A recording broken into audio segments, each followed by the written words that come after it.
Welcome back. Just about 5:15 on your Monday morning. After several tragedies, including the recent shooting in Las Vegas, the importance to know how to save a life is becoming even more and more apparent. The White House, in fact, launching a campaign called Stop the Bleed in an effort to raise awareness and a call to action.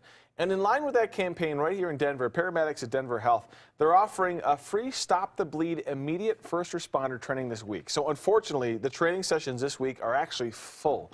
They filled up right away as soon as they opened up signing for this. But this is something they offer all the time. So we asked Assistant Chief Paramedic Justin Harper to come in. How are you? Good. How you doing, Kurt? I'm fantastic. Obviously, in light of what's gone down over the past couple of weeks here, or the past month, I should say, a lot of people are realizing it's not always about the professionally trained person, it's about the first person, right? Exactly. And really what we're learning is this is, if we're responding to a situation, and especially if there's a danger, we talk about active shooter situations, and we talk about explosions, things like that.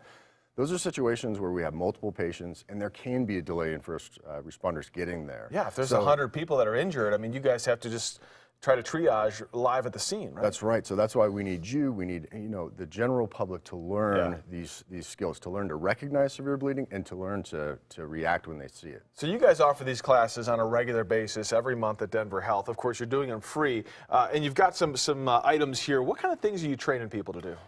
One of the biggest things, after you recognize that somebody has severe bleeding, one of the biggest things that we can do to intervene is to just grab whatever you have and apply direct pressure. So this is your tie, your shirt, your scarf or whatever. Some sort of gauze type of thing. Yeah. And let's say this, so this is obviously an example of a wound if I had this on my arm. That's right. And what we would do is we'd try to get you either laying down or on a hard surface here. And then what I'm going to do is just try to get to the bottom of wherever the bleeding is. Right? And block it. Yep. And if I have gloves, I'm going to get those gloves on and try to protect myself the best that I can.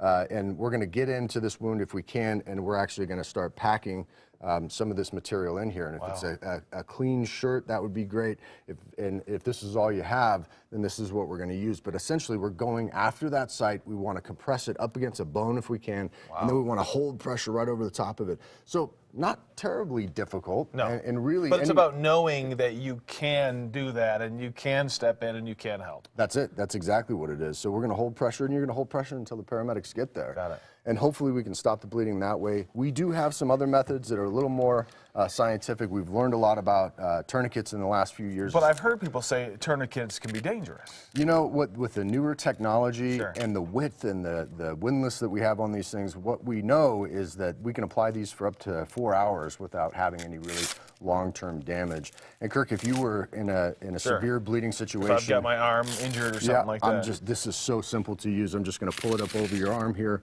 I'm going to pull this guy tight, wrap it around, and then my little windlass here. That's it. That's it. I'm just going to pull this thing. This is going to tighten up on you. Right. And it literally cuts the blood off from the arm. Almost like a faucet. We're just turning this and clamping it down. I didn't put it too tight on you, but we would stop the bleeding at that point, and that's a simple application of a tourniquet. And it's better to learn this stuff before you're in a situation than trying to do it without knowing, maybe at least having an idea of what you can do. When do you guys offer classes? They are every Tuesday in the evenings from, it's about an hour and 15-minute class. And I can't stress enough how important it is just, getting the mentality of from from bystander to immediate responder. Right. So you can help save a life. First person there can save a life. Absolutely. Sign up online? Yep, and it's denverhealthparamedics.org. Thank you so much. Hey, thanks for having me. Appreciate your time. You can have your tourniquet back. Hey, all right. Matt will send it over to you. I don't want to leave this thing on. That might be weird.